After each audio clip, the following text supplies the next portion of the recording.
When I was a girl, I would twirl and sing, knowing that was the thing I wanted to do. I'd pore over smash hits and see what type of girl I'd need to be to fit. I'd press record on my green cassette player, then sing along, hold my stomach, too much flesh. I knew I couldn't belong, my figure was wrong. I'd watch movies of the ugly duckling and then feel my joy buckling at the makeover scene, my eyes keen on her inevitably lean torso. I understood then even more so that to be successful, I needed to be less. Like an unwritten rule known by all, you only get to answer the call. To ride the ride, you must be this small. This had never been a thing when my food was denied and I was skeletally thin, but since nourishment had been granted, fat had planted itself on my hips, arms, tummy. So it didn't matter what thoughts escaped my lips or if I was funny. I was missing the fundamental foundation stone. You couldn't through my flesh see my bones.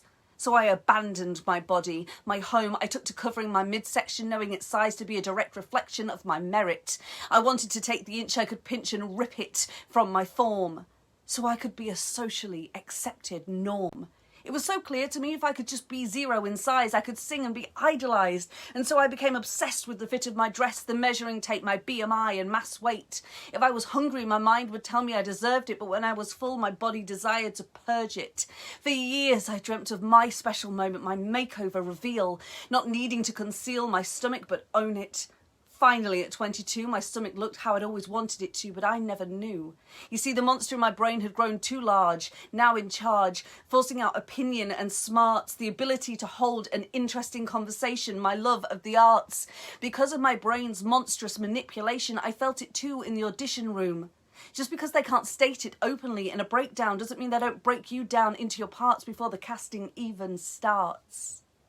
It went on like that for years until my body began to swell with new life, and for the first time in my life, I fit with how I believed I should be, because you are supposed to be round in pregnancy.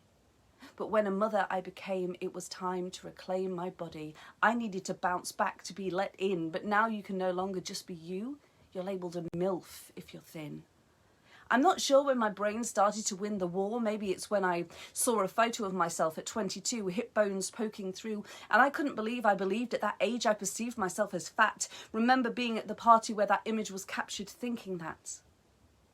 But the more I examined my spiritual, intellectual and emotional famine that I inflicted on myself so I could be packaged nicely and put on a shelf, the more I saw one of society's cankerous sores. You see, I felt like that because I thought I was fat, and I'd been programmed to think there was something shameful in that fat is wrong, and that manufactured belief robbed me of light and song. And now it's a daily fight to remember I have a right to just be me, and to admit that how my clothes fit doesn't define my human rights. Thin isn't a pass into the light. Fat doesn't mean you should hide yourself in eternal night.